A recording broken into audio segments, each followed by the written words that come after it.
Kemeriahan perayaan Imlek di Indonesia memang tidak bisa dilepaskan dari sosok Presiden keempat Republik Indonesia, Abdurrahman Wahid atau Gus Dur.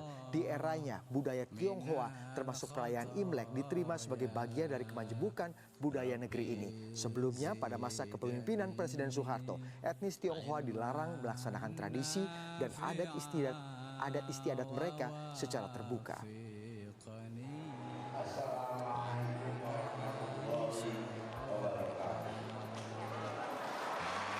Presiden Abdurrahman Wahid membuka kesempatan melaksanakan adat istiadat bagi warga Tionghoa yang sebelumnya ditutup.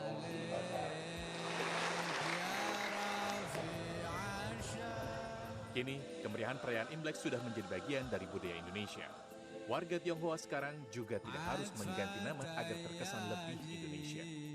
Entah apa yang melatar belakangi, namun diskriminasi kepada etnis Tionghoa dalam agama dan budaya memang terjadi selama era Orde Baru. Kala itu, melalui Impres 14 tahun dari itu, Indonesia haruslah memerdekakan orang Tionghoa. Kalau enggak, malu pada seluruh dunia. Indonesia dapat prestis yang sangat tinggi di dunia.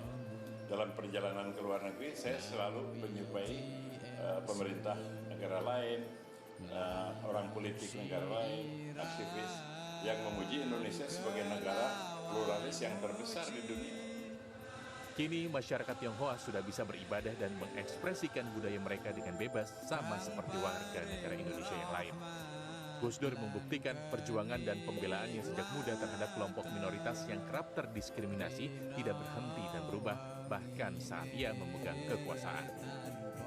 Maka tak berlebihan jika cucu pendiri NU ini mendapat gelar Bapak Tionghoa Indonesia.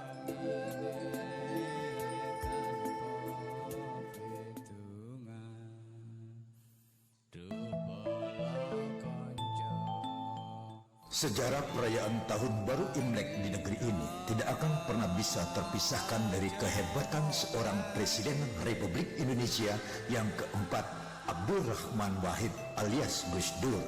Gus Dur adalah putra pertama dari Kiai Haji Wahid Hasyim, pahlawan nasional dan pernah menjabat sebagai Menteri Agama pada tahun 1949.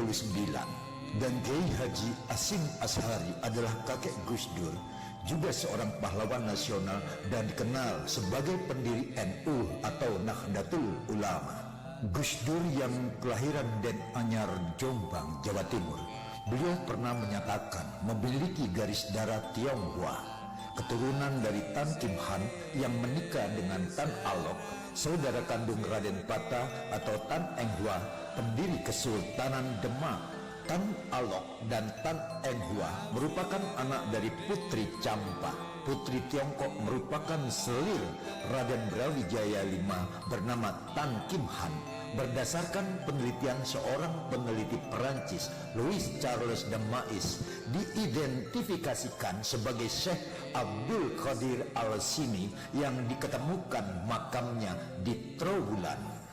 Lalu, apakah ada hubungannya dengan perayaan Tahun Baru Imlek? Semua yang terjadi di bumi persada ini merupakan ketentuan Tuhan yang Maha Esa. Karya puisi fenomenal ini diciptakan semalam pada saat menjelang perayaan Tahun Baru Imlek oleh Budi Santoso, Ketua Umum Matakin, yang khusus ditujukan kepada Presiden Abdurrahman Wahid alias Gus Dur. Sebuah kenangan dan harapan menjelang Imlek. Terima kasih Gus yang amat kami cintai. 20 tahun lalu engkau telah memulai menanam sebuah benih kearifan bagi kami umat Konghucu yang lama terlupakan. Ketika itu hari masih teramat pagi, mentari masih terlelap tidur nyenyak sekali. Kami menghadapimu bersama seorang teman di Istana Merdeka akhir Oktober 99. Kami memintamu untuk merestui sebuah harapan perayaan Imlek nasional untuk pertama kali. Sebagai presiden kau kami harapkan hadir memberi amanat menyapa kaum terpinggir. Betapa kami teramat kaget waktu itu. Kau tidak menjawab setuju ataupun tidak setuju. Katamu, adakan saja 2 kali. Kami berdua bengong kaget sekali. Apa maksudnya 2 kali, Gus? Ya 2 kali sekaligus. Kalian bertahun baru Imlek di Jakarta, perayaan Cap Gome di Surabaya. Kami masih menawar cukup sekali saja, dengan dalih agama lain pun sama. Namun Gus Dur tetap menegaskan, ini adalah obat pelipur kerinduan. Esok harinya, aku mendapat telepon sekretaris presiden memberi respon, apakah sebaiknya tidak sekali? Kami setuju, tapi Gus Dur tetap mau 2 kali. Dan terjadilah sejarah itu. 17 Februari tahun 2000, seluruh umat Konghucu menangis haru menyambut datangnya Fajar Baru. Di atas podium, aku terbata-bata memberikan laporan sebagai ketua panitia di hadapan Gus Dur, Ibu Mega, Pak Amin, Pak Akbar, termasuk sederetan menteri dan duta besar. Balai Sudirman Jakarta menjadi saksi. Kehadiran seorang presiden untuk pertama kalinya menyapa umat dengan ketulusan hati. Momen itu takkan terlupa, terus abadi, dan tahun-tahun terus berjalan.